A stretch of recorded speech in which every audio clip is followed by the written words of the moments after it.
Hello दोस्तों, आपका स्वागत है सक्सेस नोट्स क्लासेस में। आज अपने इंडियन हिस्ट्री का इम्पोर्टेंट टॉपिक सिंधु घाटी सभ्यता, जो मैं आपको नोट्स के माध्यम से बड़े ही बेहतरीन तरीके से आपको पढ़ाऊंगा, जिससे अगर आपका एक भी क्वेश्चन बाहर नहीं जाने दूंगा। यदि आपको पीडीएफ चाहिए तब मैंने आपको नीचे लिंक दे दिया है, आप वहां से अच्छी तरह से डाउनलोड कर भी सकते हो। यदि आप हमारे चैनल में पहली बार आए हो तो चैनल को जरूर से जरूर सब्सक्राइब कर देना, क्योंकि हम ऐसा कंटेंट लाते रहते हैं और आगे भी लाते रहेंगे। अब चलते हैं अपने क्लास की ओर।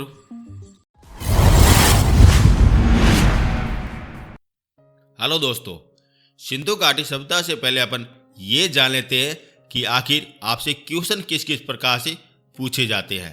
पहला क्वेश्चन उनके काल के आधार पर आपसे पूछा जाता है साथियों। दूसरा क्वेश्चन उनके निर्माण के मत के आधार पर आपसे पूछा जाता है।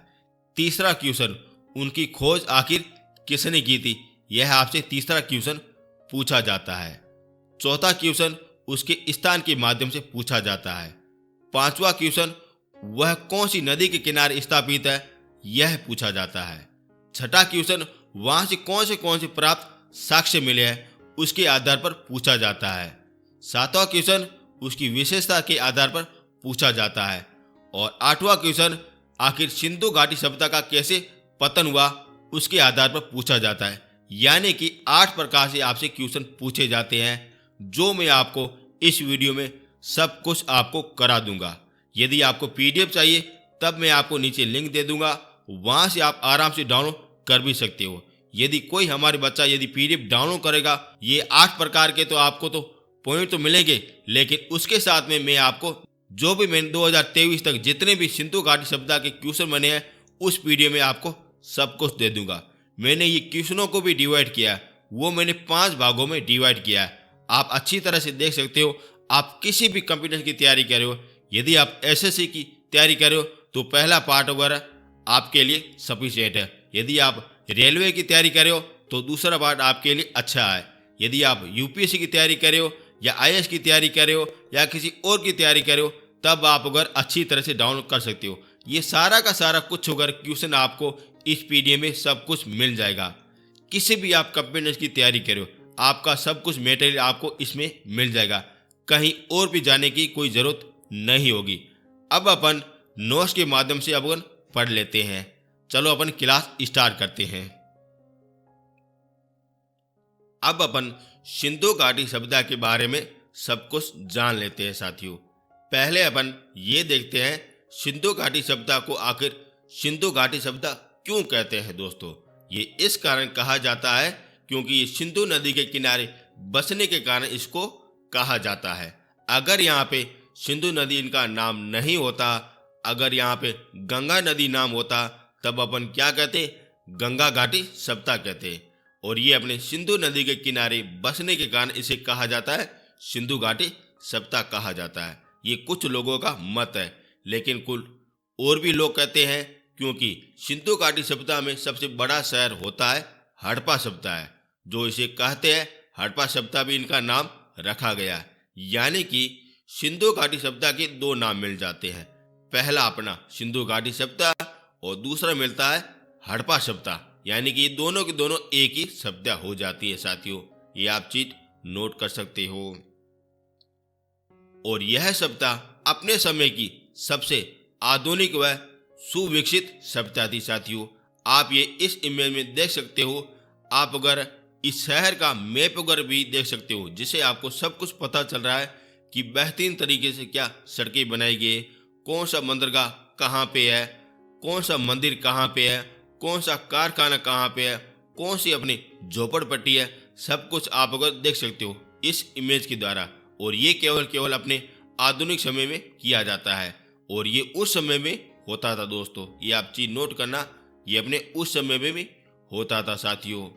और यहाँ के लोग भी अपने सुनियोजित और सुविकसित कस्बे में और नगरों में रहते थे दोस्तों। आप ये देख सकते हो कितने बेहतरीन तरीके से ये घर बनाए गए हैं, जो ये अपने उस जमाने में होते थे दोस्तों। आज भी है, लेकिन उस समय में होते थे दोस्तों। इस कारण ये आपसे पूछा भी जाता है।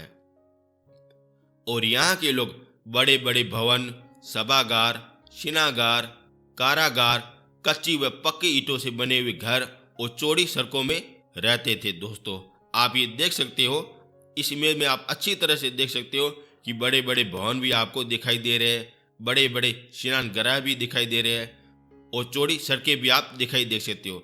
ये मैंने अगर इमेज AI से जनरेट की है, बड़ी मेहनत के साथ अगर की है। आई होप आपको अच्छा भी लगा होगा। और यहाँ के लोग हथियार, आभूषण, मूर्ति और बर्तन का निर्माण करते थे दोस्तों, जो अपन आज भी करते हैं और उस समय भी ऐसा सब कुछ ये होता था दोस्तों। और ये हथियार, आभूषण, मूर्ति किससे बनाते थे? और यह तांबे, चांदी और कांसे का प्रयोग करके ये बनाते थे दोस्तों। अगर आपसे पूछा जाए कि सिंधु घाटी सभ्यता कौन सी धातु का प्रयोग करते थे, तो ये तांबा, चांदी और कांसे का रूप का प्रयोग करते थे दोस्तों। ये हो गई इनकी सारी की सारी रूपरेखा हो गई। अब अपन महत्वपूर्ण तथ्य के बारे में देखते हैं, जहां से आपसे क्वेश्चन पूछा जाता है दोस्तों। सबसे पहले देखते हैं इनका काल निर्धारण। आखिर ये सिंधु घाटी सभ्यता है ना, ये कितनी पुरानी है? अलग अलग वैज्ञानिकों के आधार पर अलग अलग कुछ मत दिए गए हैं, वही आपसे क्वेश्चन पूछे जाते हैं। मैं आपको क्वेश्चन का तरीका भी आपको बता दूंगा कि किस प्रकार से आपसे क्वेश्चन पूछा जाता है साथियों। पहला देखते हैं, मत देखते हैं एच हेराल्ड, और इसके अनुसार कहा जाता है ये 6000 ईस्वी पुरानी है। वेरी इंपोर्टेंट है, इसने कहा था 6000 ईस्वी पुरानी। आप ये मान सकते हो, अगर आज अपना ट्राई करें तो आज का अपना समय चल रहा है 2024 चल रहा है, और ये समय चल रहा है 6000 ईस्वी पुरानी, यानी कि 6000 और 2024 जब आप प्लस करोगे तभी 8024 ईस्वी पूर्व की ये पुरानी सभ्यता हो जाएगी, ऐसा कहता है HR हेराल्ड कहता है साथियों। अब दूसरा क्या कहता है? दूसरा कहता है माधव स्वरूप कहता है, और इसके अनुसार कहा जाता है कि 3500 से लगा के 2700 ईस्वी पूर्व का समय अपने ये सिंधु घाटी सभ्यता का हो जाएगा साथियों। और तीसरा कहता है जॉन मार्शल, जो वेरी इंपोर्टेंट है और पूछा भी जाता है, और इसके अनुसार कहा जाता है कि 2350 से लगा के 2750 तक ये ईस्वी पुरानी हो जाती है साथियों। ये आप नोट कर भी सकते हो। एनेस्टन मैक के अनुसार 2800 से लगा के 2500 ईस्वी पूर्व का समय ये अपने सिंधु घाटी सभ्यता का मिलता है। मार्टिन व्हीलर के अनुसार 2500 से लगा के 1500 ईस्वी का मिलता है साथियों। और रेडियो कार्बन पद्धति के अनुसार 2350 से लगा के 1750 का समय मिलता है, और ये अपने परमाणिक मिलता है साथियों, रेडियो कार्बन वाला हो जाएगा। अब मैं आपको बताऊंगा कि आपसे क्वेश्चन किस प्रकार से पूछे जाते हैं। यह मुख्य रूप से 3 प्रकार से आपसे पूछे जाते हैं। पहला, आपका किसी वैज्ञानिक का नाम दिया जाएगा, उनके अनुसार ये सिंधु घाटी सभ्यता कितनी पुरानी है। जैसे आपसे क्वेश्चन पूछा गया कि जॉन मार्शल के अनुसार सिंधु सभ्यता कितनी पुरानी है, तब आपका आंसर क्या होना चाहिए? 2350 से लगा के 2700 ईस्वी 50 पुरानी हो जाएगी। ये अपने पहला क्वेश्चन हो जाएगा। दूसरा क्वेश्चन आएगा उनको मिलाने वाला, यानी कि आपके सामने 4 ऑप्शन इस प्रकार से दिए जाएंगे, यानी कि ये 4 ऑप्शन आपके सामने पड़े हैं और इनके सामने अगर 4 अगर समय काल दिया जाएगा, फिर आपको मिलान करना पड़ेगा कि कौन सा समय किसने वह निर्धारित किया था। ये आपका दूसरा क्वेश्चन बन जाता है। और तीसरा क्वेश्चन बनता है सत्य और असत्य के आधार पर बनता है। अब आपको 4 लाइनें दी जाएगी, उनमें से कौन सा सत्य है या कौन सा असत्य है, इसके आधार पर 3 ही प्रकार से क्वेश्चन पूछे जाते हैं और 3 ही प्रकार से आगे ही पूछे जाएंगे। चौथा प्रकार किसी भी प्रकार का नहीं होता है साथियों। अगर मैं इंपोर्टेंट बात करूं तो ये रेडियो कार्बन हो जाएगा और जॉन मार्शल, इससे अगर ज्यादातर आपके क्वेश्चन पूछे जाते हैं साथियों। ये हो गया आपका पहला पॉइंट कवर हो गया। यहां तक आपको अच्छी तरह से समझ में आना चाहिए। अब देखते हैं दूसरा पॉइंट। अब देखते हैं इस सभ्यता का आखिर मत क्या है, यानी कि इसका निर्माण कैसे हुआ, वह आपसे पूछा जाता है साथियों। अलग अलग वैज्ञानिकों ने अलग अलग नाम दिया है, वो भी अपन जान लेते हैं। पहला देखते हैं सुमेलिया। सुमेलिया ये अपनी एक सभ्यता है जहां से लोग उगर भाग के उगर अपने यहाँ पे आए थे, भारत देश में आए थे। भारत देश यानी कि आज का समय हो जाएगा भारत हो जाएगा, अफगानिस्तान हो जाएगा और पाकिस्तान हो जाएगा। वहां से उगर सुमेलिया से लोग भाग के उगर यहाँ पे उगर आए थे और इसी कारण इसे कहा जाता है सुमेलिया के लोग भी कहा जाता है। और ये मत कौन कहता है?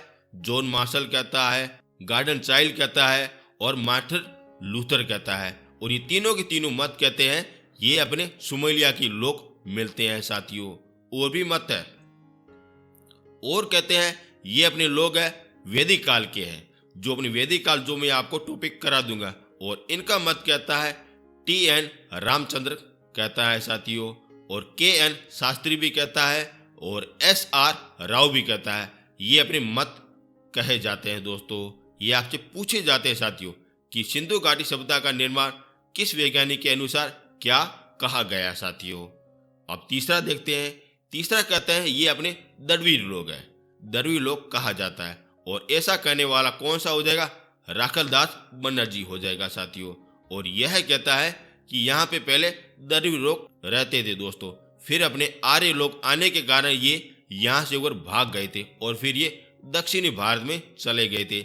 ऐसा कहता है राखलदास बनर्जी कहता है साथियों। अब देखते हैं सोंधी संगति के बारे में देखते हैं। इसका मत कौन कहता है? यह कहता है अमलानाथ घोष कहता है और धर्मपाल अग्रवाल कहता है। यही से आपसे क्वेश्चन पूछे जाते हैं। और आखिर में कहता है दास या दसु, यह कहता है सुनील कुमार चटर्जी और फादर हेरार कहता है। वेरी इंपॉर्टेंट है। और ये दासु ये क्या हो जाएगा? जो अपने दास होते ना उसके द्वारा वगैरह ये सारा वगैरह निर्माण किया था। और यहाँ से भी आपसे क्वेश्चन पूछा जाता है। जैसे पहला क्वेश्चन पूछा जाएगा कि सिंधु सभ्यता का निर्माण वैदिक काल का मत कौन निर्धारित करता है, तब आपके सामने चार में से कोई एक दिया जाएगा। यह आपका पहला क्वेश्चन बनता है। और दूसरा क्वेश्चन बनता है आपका मिलानवान बनता है। और तीसरा क्वेश्चन आपका बनता है सत्य व अकथन वाला बनता है साथियों। ये तीन ही प्रकार के आपके क्वेश्चन बनते हैं। आई होप आपको यहाँ तक अच्छी तरह से समझ में आया होगा और इससे अगर एक भी क्वेश्चन बाहर नहीं जाएगा। ये मैंने आपको 4-5 बुकों का एक जगह ही मैं आपको नोट दे रहा हूँ। आई होप आपको अच्छा भी लगेगा। यदि आपको अच्छा लग रहा है तो चैनल को जरूर से जरूर सब्सक्राइब कर देना और 10 लोगों के साथ जरूर से जरूर शेयर कर देना। अब बढ़ते हैं आगे। अब देखते हैं सिंधु सभ्यता के कौन से नगर है जो आपसे पूछे जाते हैं। आप ये इस मैप में सारे वगैरह नगर देख सकते हो, A to Z अच्छी तरह से देख सकते हो कि कौन सी नदी के किनारे बसा हुआ है और कौन से देश में स्थापित है। आपसे यहीं से आपसे क्वेश्चन पूछे जाते हैं साथियों। अब आपको क्वेश्चन ये भी पूछा जाता है कि उत्तर में कौन सा पॉइंट हो जाएगा, दक्षिण में कौन सा पॉइंट हो जाएगा, पूर्व में कौन सा हो जाएगा और पश्चिम में कौन सा हो जाएगा। यहीं से भी आपसे क्वेश्चन पूछे जाते हैं। अब अपन एक एक करके सारा कुछ देख लेते हैं। सबसे पहले देखते हैं उत्तर में वाला पॉइंट कौन सा हो जाएगा। तो ये मांड सभ्यता हो जाएगी। आप ये देख सकते हो ये अपनी मांड सभ्यता हो जाएगी जो अपने कौन सी नदी पर है, जो अपने चिनाब नदी पर स्थापित है साथियों। जो ये कहाँ पे हो जाएगा? जम्मू कश्मीर में हो जाएगा। जो ये रही मांड सभ्यता, जो ये अपने उत्तर वाला पॉइंट हो जाएगा, जो सबसे ऊपर वाला पॉइंट हो जाएगा। ये आप चीज नोट करना, यहीं से आपसे क्वेश्चन पूछा जाता है। अब देखते हैं दक्षिण वाला पॉइंट और यह हो जाएगा भगत राव हो जाएगा, जो ताप्ती नदी के किनारे स्थापित है साथियों। और ये वाली जगह कहाँ पे हो जाएगी? गुजरात में हो जाएगी साथियों। आप यहीं पे भी देख सकते हो। ये रहा दक्षिण वाला पॉइंट, देख रहे हो नीचे वाला, ये अपने गुजरात में स्थापित है, जस्ट वगैरह राजस्थान के नीचे स्थापित है। और ये है अपने दक्षिण वाला पॉइंट हो जाएगा साथियों। अगर बात करें पश्चिमी वाला पॉइंट कौन सा हो जाएगा, तो यह हो जाएगा सतकोड़ा सभ्यता हो जाएगी साथियों, जो अपने दासक नदी के किनारे स्थापित है। और ये कहाँ पे है? ये अपने हो जाएगा बलुचिस्तान में हो जाएगा साथियों। और ये रहा, आप देख सकते हो, ये रहा, ये वाला ये अपने पश्चिमी पॉइंट हो जाएगा साथियों। और यहीं से आपसे क्वेश्चन पूछा जाता है। अब देखते हैं पूर्वी वाला पॉइंट कौन सा हो जाएगा। तो यह हो जाएगा आलमगिरीपुर हो जाएगा, जो अपने हिंड नदी के किनारे स्थापित है, जो अपने कहाँ पे? मेरठ में स्थापित है। और मेरठ कहाँ पे है? यूपी में स्थापित है साथियों। ये वाला हो गया, देख रहे हो, ये अपने हो जाएगा पूर्वी वाला पॉइंट हो गया। और यहीं से अगर आपसे क्वेश्चन पूछे जाते हैं, आपसे किस प्रकार से क्वेश्चन पूछे जाते हैं कि सिंधु सभ्यता का उत्तर वाला पॉइंट कौन सा हो जाएगा, दक्षिण वाला कौन सा हो जाएगा, पश्चिमी और पूर्व वाला कौन सा हो जाएगा, और कौन सा शहर कहाँ पे बसा हुआ है, वो भी आपसे क्वेश्चन पूछा जाता है साथियों। आई होप आपको अच्छा भी लग रहा होगा। अब अपन एक एक करके सारे वर्ष सभ्यता के बारे में सब कुछ जान लेते हैं साथियों। अब अपन देखते हैं सिंधु सभ्यता के प्रमुख स्थल देख लेते हैं जो आपसे हर बार क्वेश्चन आपसे पूछा जाता है। पहला देखते हैं मोहनजोदाड़ो। आपने तो मूवी तो देखी होगी ऋतिक रोशन वाली, वह वाला हो जाएगा मोहनजोदाड़ो हो जाएगा। और ये सारे के सारे वगैरह सारे आपसे क्वेश्चन पूछे जाते हैं और ये वाली इमेज आपके लिए इम्पोर्टेंट है क्योंकि यहीं से आपसे क्वेश्चन पूछे जाते हैं। अब मैं आपको सारे क्वेश्चन भी बताऊंगा और किस प्रकार से पूछे जाते हैं और सारे वो तथ्य भी आपको बता दूंगा, वो भी आपको पॉइंट वाइज पॉइंट, जिससे अगर आपका एक भी क्वेश्चन बाहर नहीं जाए। सबसे पहले देखते हैं इनकी खुदाई किसने की थी। यह की थी 1922 में राखल दास बन्ने जी ने की थी। मोहनजोदाड़ो की खुदाई की थी। कब की थी? 1922 में की थी। राखल दास बन्ने जी ने की थी साथियों। मोहनजोदाड़ो का अर्थ क्या होता है? इसका अर्थ होता है मृतकों का टीला होता है साथियों। नोट कर सकते हो, पूछा भी जाता है, मृतकों का टीला कहा जाता है। और ये अपने सिंधु नदी के किनारे बसी हुई है साथियों। वेरी इंपॉर्टेंट है। सिंधु नदी के किनारे कौन सी सभ्यता बसी हुई है? मोहनजोदाड़ो बसी हुई है। और यह अभी वर्तमान में पाकिस्तान के लरकाना जिले में स्थापित है साथियों। और ये चारों के चारे लाइन है ना, वहीं से आपसे क्वेश्चन पूछा जाता है। जैसे पहला क्वेश्चन पूछा जाता है कि मोहनजोदाड़ो की खोज कब और किसने की? ये 1922 में राखल दास बन्ने जी ने की थी। दूसरा क्वेश्चन यह बनता है कि इनका अर्थ क्या हो जाएगा, और इसका अर्थ हो जाएगा मृतकों का टीला हो जाएगा। तीसरा क्वेश्चन यह बनता है कि मोहनजोदाड़ो कौन सी नदी के किनारे बसा हुआ है? तब इसका आंसर क्या हो जाएगा? सिंधु नदी के किनारे बसा हुआ है। और चौथा क्वेश्चन बनता है कि ये अपने वर्तमान में कहाँ पे स्थापित है? तो ये पाकिस्तान देश में स्थापित हो जाएंगे। और ये सारे के सारे क्वेश्चन यहीं से बनते हैं साथियों। हर क्वेश्चन लाया हूँ, एक भी क्वेश्चन बाहर नहीं जाने दूंगा साथियों। अब देखते हैं यहाँ से प्राप्त साक्ष्य, यानी कौन सी वस्तु मिलती है जहाँ से आपसे क्वेश्चन पूछे जाते हैं। और ये सारी की सारी अपने वस्तु अपने मोहनजोदाड़ो से मिली है। जैसे पहली मिली अपने सूती कपड़े के अक्ष मिले हैं, जो कहाँ से मिले हैं? अपने मोहनजोदाड़ो से मिले हैं। वेरी इंपॉर्टेंट है, पूछा भी जाता है। दूसरा मिला है महान शिनागार मिला है। आप ये इस इमेज में देख सकते हो, ये वाली में ये अपने महान शिनागार हो जाएगा जो अपने मोहनजोदाड़ो के पास में मिला है। अब इसको याद कैसे करना है? महान शिनागार, मैं से महान शिनागार, मैं से मोहनजोदाड़ो, आप ऐसे भी याद रख सकते हो साथियों। और यहाँ पे पुरोहित के आवास मिले हैं, यानी कि पुरोहित यानी पंडित के आवास भी यहीं से मिले हैं साथियों। और यहाँ पे सभागार भी मिली है साथियों। वेरी इंपॉर्टेंट है, यहाँ पे सभागार भी मिली है। और यहाँ पे कांसे से बनी हुई नर्तकी नग मूर्ति मिली है। आप ये वाली इमेज देख तो लास्ट वाली, ये अपने हो जाएगी मूर्ति हो जाएगी जो यहीं से मिली है, मोहनजोदाड़ो से मिली है साथियों। यहाँ से तांबे के ढेर भी मिले हैं। वेरी इंपॉर्टेंट है, जहाँ से अपन को पता चलता है कि ये वाले मोहनजोदाड़ो के लोग अपने तांबे का भी प्रयोग करते थे, यानी कि इनकी भी जानकारी रखते थे साथियों।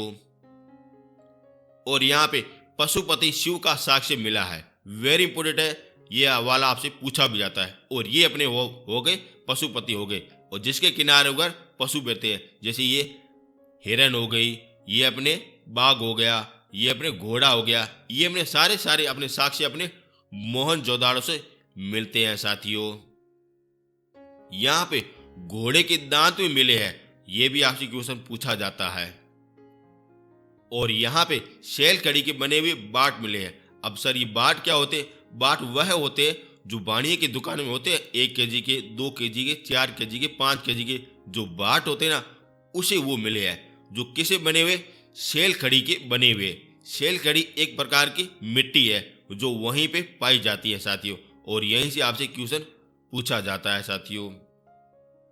और मिली अपने चिमनी मिली है। चिमनी लोग सभी लोगों को पता है, ये अपने यहीं से मिली है। और यहाँ पे साधु की मूर्ति भी मिली है। आप ये देख सकते हो, ये वाली अपनी इमेज हो जाएगी, साधु की मूर्ति हो जाएगी जो अपने मोहनजोदाड़ो से मिली है। और यहीं से आपसे क्वेश्चन पूछे जाते हैं साथियों, ये आप चीज नोट करना।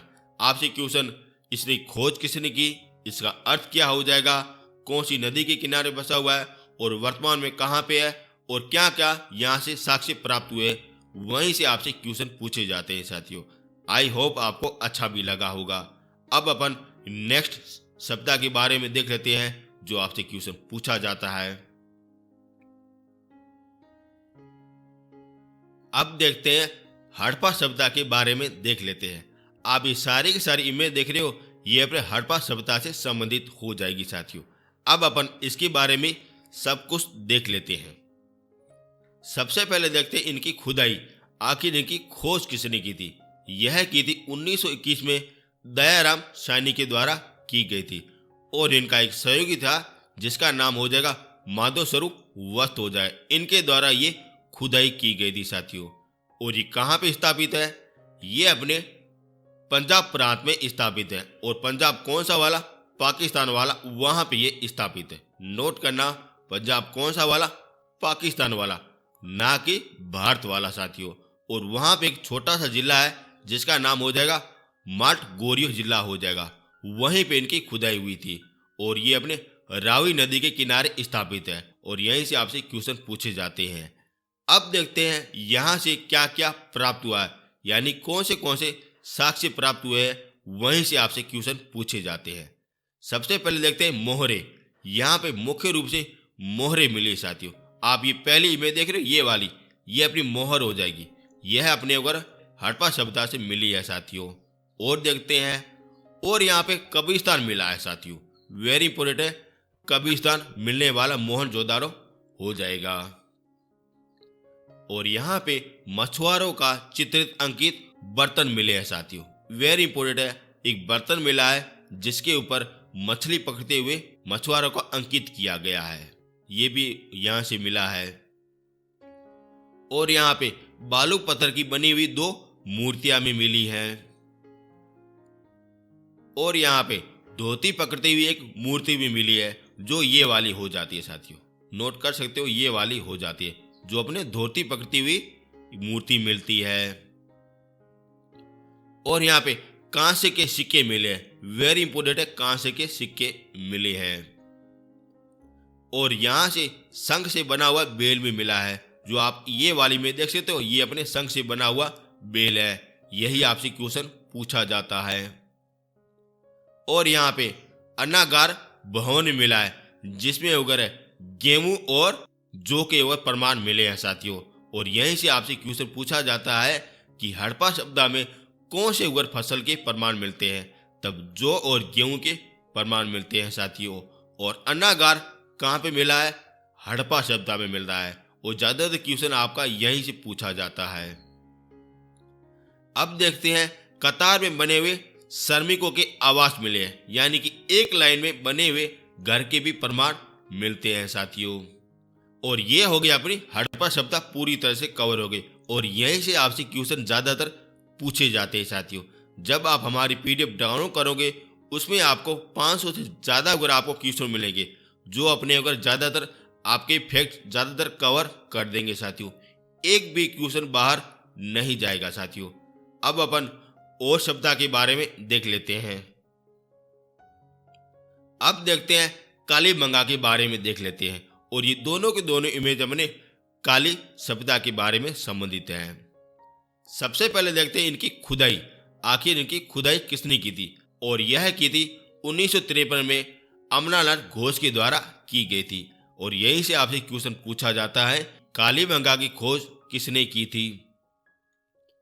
और उनकी खुदाई, यानी खोज करने के बाद में जो खुदाई की जाती है वह किसने की थी, वह की थी BK थापर के द्वारा की गई थी, जो अपने 1960 में की गई थी।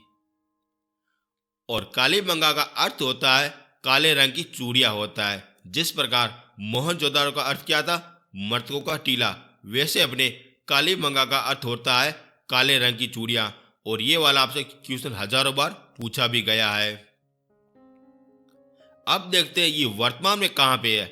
ये अपने वर्तमान में राजस्थान में स्थापित है और राजस्थान के हनुमानगढ़ जिले में स्थापित है, जो अपने गंगा नदी के किनारे इनका विकास हुआ है साथियों। नोट कर सकते हो, पूछा भी जाता है। अब देखते हैं साक्ष्य क्या मिले हैं। यहाँ से कालीबंगा से क्या क्या साक्ष्य मिले हैं जो आपसे क्वेश्चन पूछा जाता है। सबसे पहले देखते हैं यहाँ पे कच्चे ईंटों का प्रयोग किया जाता था। यहाँ पे जितने भी घर है ना, ये सारे के सारे अपने कच्चे ईंटों के बने हुए थे। जो यहाँ पे कुछ ईंटें थी जहाँ पे अलंकृत किया गया है, यानी कि वहाँ पे ईंट है ना, वहाँ पे कुछ प्रकार की कोई डिजाइनिंग बनाई गई जिसे कहा जाता है अलंकृत ईंटें कहा जाता है। और यह प्रमाण मिलता है कालीबंगा से मिलता है। और यहाँ पे बेलनाकार मोहरे भी मिली है जो अपने सेम टू सेम अपने मेसोपोटामिया सभ्यता उसकी जैसी यहाँ पे मिली है, कालीबंगा से मिली है। और यहीं से आपसे क्वेश्चन पूछा भी जाता है बेलनाकार मोहरे कहाँ से मिली है, तब आपको आंसर क्या देना है, कालीबंगा से मिली है साथियों। अब देखते हैं यहाँ पे खेती के साक्ष्य मिले हैं साथियों, जो अपने जुते हुए खेत के प्रमाण मिलते हैं। आज जो भी अपन देखते हैं जिस प्रकार से खेती की जाती है, वो अपने उस प्रकार से यहाँ से की भी जाती थी, कालीबंगा से। वेरी इंपॉर्टेंट है और ये आपसे पूछा भी जाता है। अब देखते हैं यहाँ पे लकड़ी के बनाए हुए पाइप भी मिले हैं साथियों। वेरी इंपॉर्टेंट है, पानी का सदुपयोग करने के लिए लकड़ी के पाइप भी बनाए गए थे जो अपने कालीबंगा में बनाए गए थे, जिससे अपन को पता चलता है ये अपनी सभ्यता कितनी बड़ी विकसित थी साथियों। और इसी के साथ ये आपकी कालीबंगा पूरी तरह से कवर हो गई और ज़्यादातर क्वेश्चन इसके माध्यम से पूछे जाते हैं। जब आप हमारी पीडीएफ डाउनलोड करेंगे उसकी आपको क्वेश्चन इसमें मिल जाएंगे और एक भी क्वेश्चन बाहर नहीं जाएगा साथियों। यहीं से यदि आपका कोई पॉइंट रह गया हो तब क्वेश्चन के माध्यम से आपका पूरी तरह से कवर हो जाएगा साथियों। अब देखते हैं नेक्स्ट शब्द। अब देखते हैं चौंद्र सभ्यता के बारे में देख लेते हैं और ये वाली इमेज अपने चौंद्र सभ्यता से हो जाएगी। और इनकी खुदाई 1931 में LG मंजूदार के द्वारा की गई थी। वेरी इंपॉर्टेंट है, क्वेश्चन पूछा भी जाता है। और इनकी आगे खुदाई की थी मैक ने की थी, जो 1935 में आगे बढ़वाई थी साथियों। इन्होंने अगर खोज करके छोड़ दिया गया था, फिर मैक ने अगर इसे आगे बढ़ा दिया गया था। और ये अपने वर्तमान में पाकिस्तान के सिंध प्रांत में स्थापित है। वेरी इंपॉर्टेंट है, ये कहाँ पे हो जाएगा, पाकिस्तान के सिंध प्रांत में स्थापित है, जो अपने सिंधु नदी के किनारे हो जाता है साथियों। अब देखते हैं यहाँ से कौन से साक्ष्य प्राप्त हुए हैं उसके बारे में देख लेते हैं और ज्यादातर क्वेश्चन आपका इसी से पूछा जाता है। पहला साक्ष्य मिला था यहाँ पे वर्ताकार ईंटें मिली है, यानी गोल गोल प्रकार की ईंटें कहाँ से मिली है, अपने चूंदरों से मिली है, जो अपने इस सभ्यता का एकमात्र यही स्थल हो जाता है साथियों। और यहाँ पे बिल्ली का पीछा करते हुए कुत्ते के साक्ष्य मिले हैं साथियों। नोट कर भी सकते हो, पूछा भी गया है। और यहाँ पे सजने और संवरने के लिए लिपस्टिक का भी प्रयोग किया गया है, यानी कि एकमात्र ऐसी सभ्यता है जहाँ पे लिपस्टिक के प्रमाण कहाँ से मिले, चूंदरों से मिले थे। वेरी इंपॉर्टेंट है, पूछा भी जाता है साथियों। और यहाँ पे मेनके बनाने का भी कारखाना मिला है साथियों। और ये चारों के चारों फैक्ट आपको अच्छी तरह से याद में होने चाहिए, जो आपसे पूछे भी जाते हैं। इससे वगैरह ए बी क्वेश्चन बाहर नहीं जाएगा साथियों। अब अपन आगे देखते हैं। अब देखते हैं बनवाली के बारे में देख लेते हैं। और ये वाली अपन इमेज हो जाती है, बनवाली हो जाती है साथियों। अब इनकी खोज किसने की, और इनकी खोज की थी और 1973 में RS बिष्ट के द्वारा की गई थी। वेरी इंपॉर्टेंट है, पूछा भी जाता है। और ये अपने वर्तमान में हरियाणा जिले के हिसार जिले में स्थापित है, जो अपने सरस्वती नदी के किनारे है, जो अभी वर्तमान में लुप्त हो गई है। और यहीं से क्वेश्चन बनता है कि सरस्वती नदी के किनारे हरियाणा में कौन सी सभ्यता स्थापित हो जाएगी, तब आपको आंसर देना है बनवाली हो जाएगी। अब देखते हैं यहाँ से साक्ष्य कौन से प्राप्त हुए हैं। जो इंपोर्टेंट है वही मैं आपको बता रहा हूं। यहाँ पे तांबे का बना हुआ बाण मिला है, यानी कि तीर बाण होता है वह मिला है, तांबे का बना हुआ मिला है। और यहाँ पे कुल्हाड़ी के प्रमाण मिल रहे हैं, जो अपने बनवाली में मिलते हैं साथियों। वेरी इंपॉर्टेंट है। और यहाँ पे हल की बनी हुई आकृति का खिलौना भी मिला है साथियों, वेरी इंपोर्टेंट, खिलौना भी मिला है। और यहाँ पे पत्थर व ईंटों का भी प्रयोग किया गया था। आपने तो इसके अलावा जितने भी देखी वो वहाँ पे ईंटों का प्रयोग किया गया था, लेकिन यहाँ पे पत्थर व ईंटें दोनों का प्रयोग किया गया है। इस इमेज में आप अच्छी तरह से देख सकते हो, यहाँ पे पत्थर और ईंटों का प्रयोग किया गया है। और यहाँ पे उन्नत किस्म के जौ के बीज में मिले हैं, वेरी इंपोर्टेंट, उन्नत किस्म के जौ के बीज में मिले हैं। और यहाँ पे सड़क पर बैलगाड़ी के निशान भी मिले हैं, वेरी इंपोर्टेंट है। सड़क पर बैलगाड़ी के निशान कहाँ पे मिले? बनवाली में मिले हैं। और ये पांचों को पांचों फैक्ट आपसे हर बार पूछे जाते हैं, वेरी इंपोर्टेंट है। इसके अलावा एक भी क्वेश्चन बाहर नहीं आ जाएगा। दोस्तों, यदि आपको मेरा कंटेंट और मेरी मेहनत आपको पसंद आ रही है तो चैनल को जरूर से जरूर सब्सक्राइब कर देना और प्लीज 10 लोगों के साथ जरूर से जरूर शेयर कर देना। यदि आपको पीडीएफ चाहिए तब मैंने आपको नीचे लिंक दे दिया है, आप वहां से डाउनलोड कर भी सकते हो।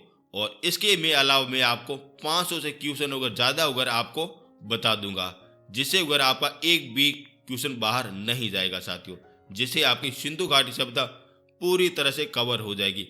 ना ही आपको किसी प्रकार का कोई वीडियो, ना ही किसी को टेस्ट सीरीज देखने की जरूरत नहीं पड़ेगी साथियों, वेरी इंपॉर्टेंट है। और बड़ी मेहनत के साथ अगर मैंने ये कंटेंट एक जगह इकट्ठा किया है जो मैं आपको दे रहा हूं। अब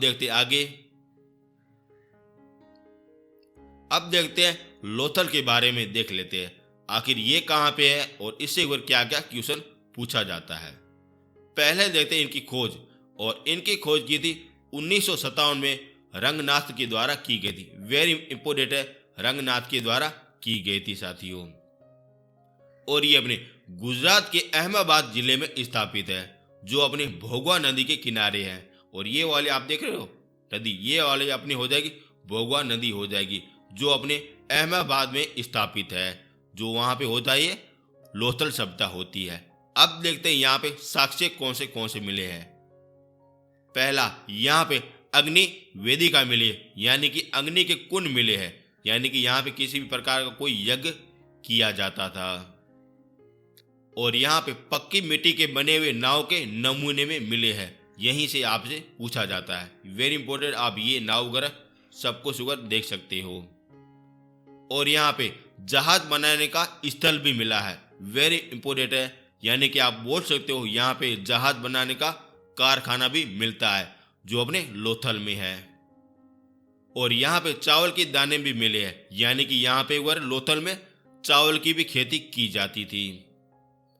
और यहाँ पे फ्रांस की मुद्रे में मिली है, यानी कि यहाँ पे एक व्यापार किया जाता था, जिससे अगर आप मान सकते हो भारत से अगर फ्रांस तक अगर इनका व्यापार किया जाता था, और यहीं से अगर फ्रांस की मुद्रा मिली है। और ये वाला क्वेश्चन वेरी इंपॉर्टेंट है, यानी कि अपन देख सकते हैं लोथल एक बंदरगाह हो जाता है। आप ये इमेज में देख रहे हो, ये अपने सारे अगर क्या हो जाएंगे, नाव हो जाएगी, जो अगर विदेशों से व्यापार करते थे। इसी के कारण अगर फ्रांस की मुद्रा अपने लोथल में मिलती है। और यहाँ पे हाथी का दांत भी मिला है साथियों, वेरी इंपोर्टेंट, हाथी का दांत लोथल में मिला है। और यहाँ पे घोड़े की लघु मर्त मूर्तिका मिली है, यानी कि मिट्टी की बनी हुई मूर्ति में मिली है। और यहाँ पे मम्मी की आकृति भी मिली है, वेरी इंपोर्टेंट है, मम्मी की आकृति मिली। मम्मी कौन सी? जो मरने के बाद अगर दफनाया जाता है, उसमें अगर प्रक्रिया होती है, उसी को कहा जाता है मम्मी कहा जाता है, जो यहाँ से मिली है, लोथल से मिली है। और यहाँ पे चक्की भी मिली है, यानी कि अनाज पीसने के लिए प्रमाण कहाँ से मिले हैं? लोथल से मिले हैं। और यहाँ पे चालाक लोमड़ी की कहानी के सबूत भी मिले हैं, वेरी इंपॉर्टेंट है। और ये सारे के सारे एक बार लोथल के बारे में पूछा जाता है, और ज्यादातर क्वेश्चन आपके लोथल के माध्यम से पूछा जाता है। लोथल अपना एक बंदरगाह हो जाएगा, और अपन को पता इस प्रकार से चल रहा है क्योंकि यहाँ से फ्रांस की मुद्रा मिली थी, नाव के भी प्रमाण मिले थे। और ये सारे के सारे अपने अगर यही इशारा करते हैं कि लोथल एक अपने बंदरगाह हो जाता है और अपने भोगवा नदी के किनारे हैं। इससे अगर आपका एक भी क्वेश्चन बाहर नहीं जाएगा साथियों। अब अपन और देख लेते हैं। अब देखते हैं धोलावीरा के बारे में सब कुछ देख लेते हैं। सबसे पहले देखते हैं इनकी खुदाई किसने की थी, और यह की थी जगपति जोशी के द्वारा की गई थी। लेकिन इसका व्यापक रूप से खुदाई की थी वीरेंद्र सिंह बिष्ट ने की थी। वेरी इंपॉर्टेंट है, पूछा भी जाता है। और ये अपने गुजरात शहर के कच्छ जिले में स्थापित है, जो अपने दो नदियों के संगम पर स्थापित होने वाली पहली सभ्यता हो जाती है, जिसमें पहली नदी होती है मानहर नदी होती है और दूसरी होती है मानसर नदी होती है। ये दो नदियों के बीच वाला स्थान को कहता है धोलावीरा कहा जाता है, जो अपने एकमात्र ऐसी सभ्यता हो जाती है, जो आप इमेज में देख सकते हो। और यह ऐसा पहला नगर है जो तीनों भागों में ये डिवाइड किया गया था। पहला हो जाएगा दुर्ग भाग हो जाएगा, दूसरा मध्य भाग हो जाएगा और तीसरा निचला भाग हो जाएगा। यानी कि ये सप्ताह में 3 भागों में ये डिवाइड थी साथियों। वेरी इंपॉर्टेंट है, एकमात्र है धोलावीरा हो जाएगी। अब देखते हैं यहाँ से कौन से साक्ष्य मिले हैं। यहाँ पे दुर्ग भाग और मध्य भाग के बीच में भव्य इमारतें मिली है, यानी कि बड़ी बड़ी और बड़ी शानदार इमारतें मिली है, जो अपने दुर्ग भाग और मध्य के भाग में दोनों के बीच में मिली है साथियों। और यहाँ पे पुराना स्टेडियम भी मिला है साथियों। वेरी इंपॉर्टेंट है, ये वाला क्वेश्चन आपसे पूछा भी जाता है कि पुराना स्टेडियम का प्रमाण कहाँ से मिला है, तब आपको आंसर देना है धोलावीरा से मिला है। और यहाँ पे सीढ़ी नुमा संरचना और सूचना पट का भी प्रमाण मिलता है। वेरी इंपॉर्टेंट है, सूचना पट आप जो भी अगर कोई नोटिस जारी करते हो किस में लगाते हो, सूचना पट में लगाते हो ना, जो अपने साक्ष्य कहाँ से मिले हैं, धोलावीरा से मिले हैं। वेरी इंपॉर्टेंट है। यहाँ पे विभिन्न प्रकार के जलाशय भी मिले हैं। आप ये वाली इमेज में अच्छी तरह से देख सकते हो, विभिन्न प्रकार के जलाशय भी मिले हैं। और ये हो गई आपकी धोलावीरा पूरी तरह से कवर होगी।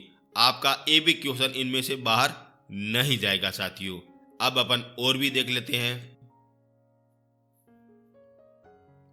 अब देखते हैं आलमगिरी के बारे में देख लेते हैं।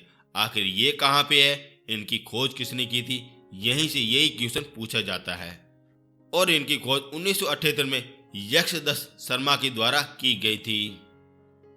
और ये अपने उत्तर प्रदेश के मेरठ जिले के हिंडन नदी के किनारे स्थापित है, जो अपने सिंधु सभ्यता का पूर्व का पॉइंट हो जाता है साथियों। याद है ना, मैंने आपको बताया भी था। आलमगीर के बारे में इतने ही आपसे क्वेश्चन पूछे जाते हैं। अब देखते हैं रोपड़ के बारे में देख लेते हैं। और इनके खुदाई की थी 1953 में यक्षदस शर्मा के द्वारा की गई थी। और ये अपने पंजाब राज्य में स्थापित है। पंजाब कौन सा वाला, भारत देश वाला, जो सतलज नदी के किनारे बसा हुआ है, रोपड़ नदी। अब देखते हैं इनमें साक्ष्य कौन से मिले हैं, वो भी आपसे पूछा जाता है। यहाँ पे तांबे की कुल्हाड़ी मिली है। वेरी इंपोर्टेंट है, तांबे की एकमात्र कुल्हाड़ी अपने रोपड़ में मिली है। और यहाँ पे आदमी और कुत्ते की एक कब्रगार मिली है। वेरी इंपोर्टेंट है, दोनों को एक साथ में दफनाया गया है, जो अपने केवल अपने रोपड़ में मिलता है साथियों। वेरी इंपोर्टेंट है, याद रखना है साथियों। अब देखते हैं सुरकोटरा, आखिर ये कहाँ पे है, इनकी खोज किसने की, वो अपन देख लेते हैं। और इनकी खोज की थी 1964 में जगपति जोशी के द्वारा की गई थी।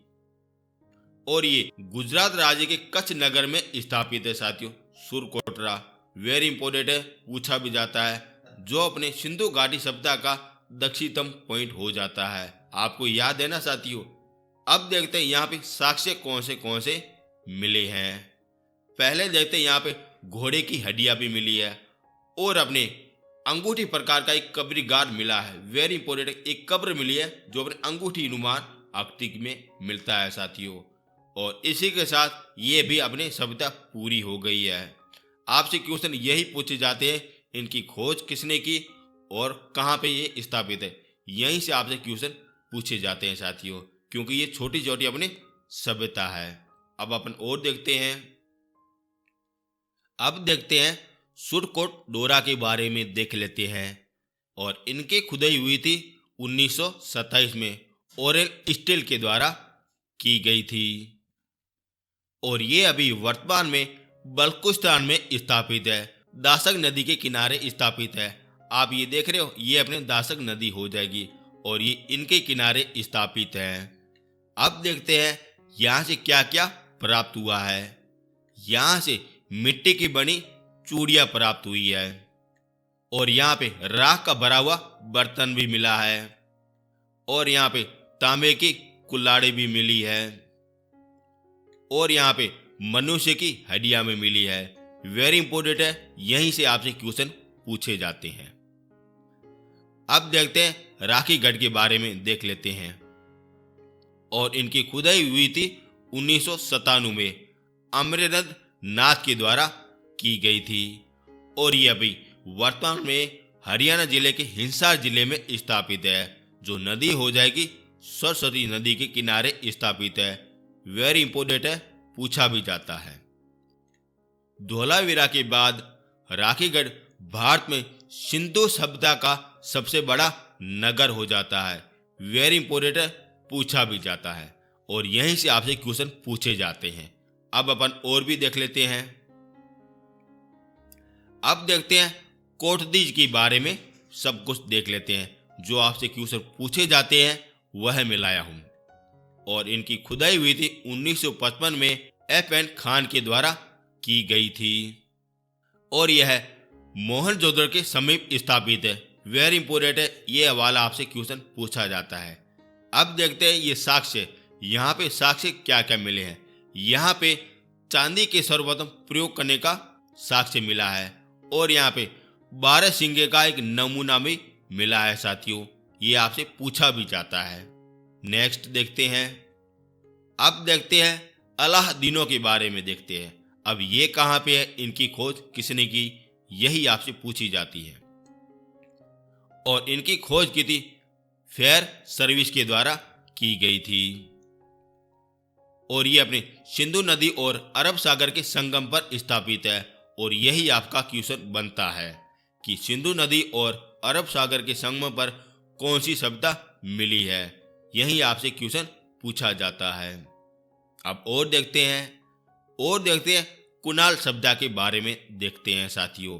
वेरी इंपॉर्टेंट, कुणाल सभ्यता और यह अपने हरियाणा में स्थापित है और यह चांदी के 2 मुकुट यहीं से प्राप्त हुए हैं साथियों।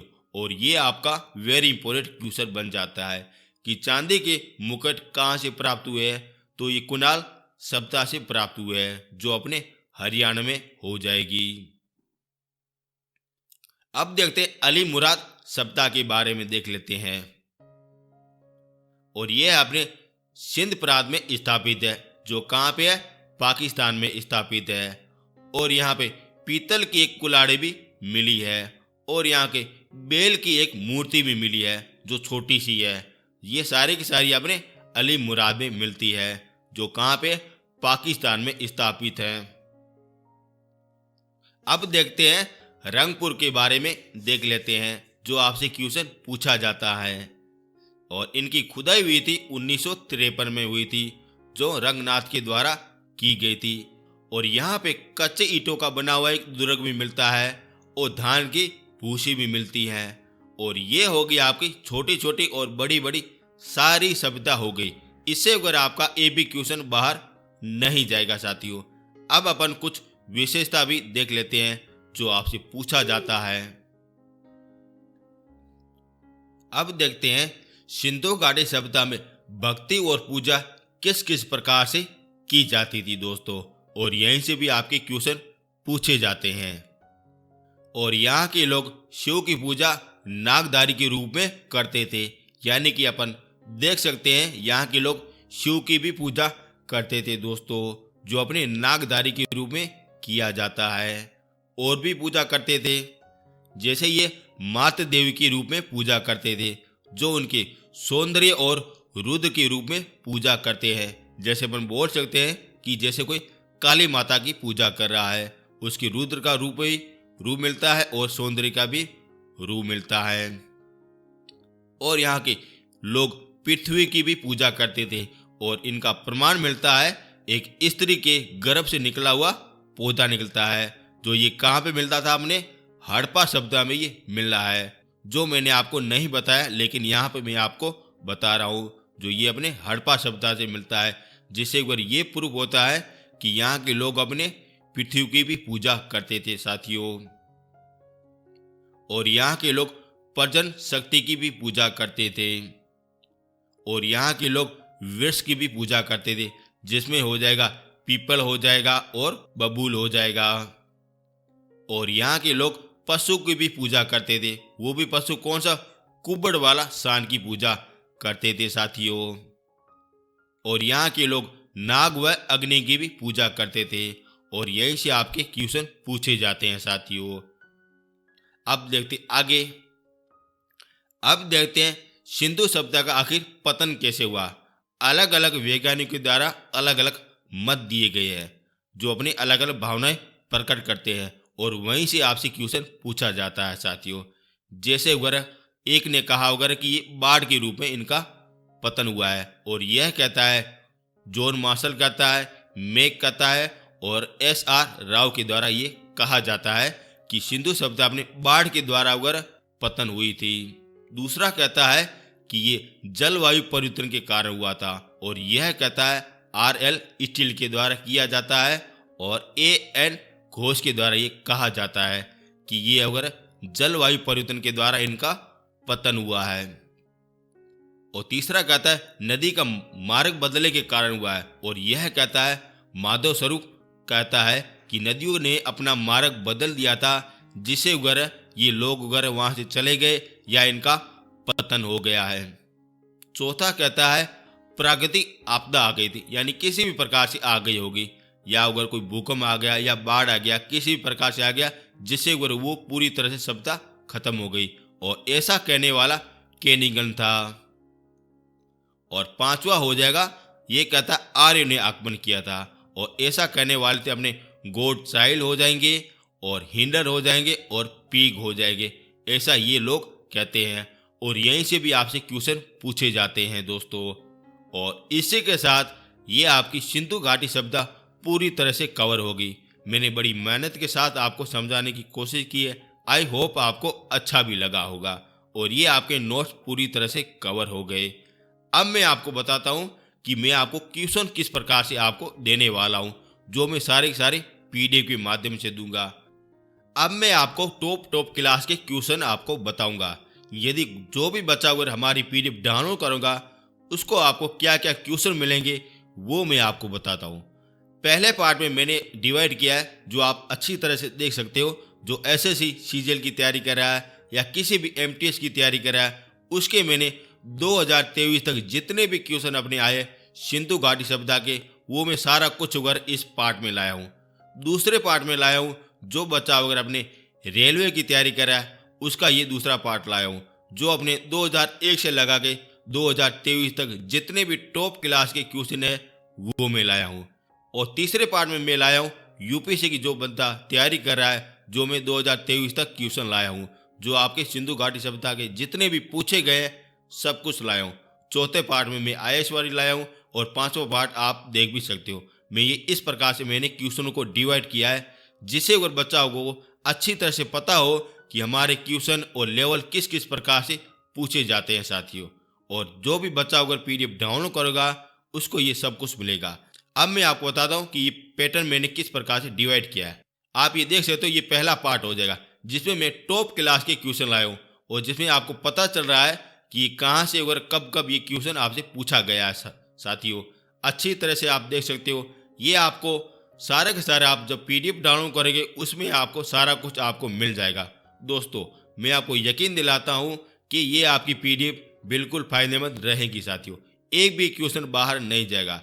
जो भी आपका कंटेंट यदि मैंने आपको नोट्स में नहीं करवाया, जो आपका इस क्वेश्चन के माध्यम से पूरी तरह से कवर हो जाएगा साथियों।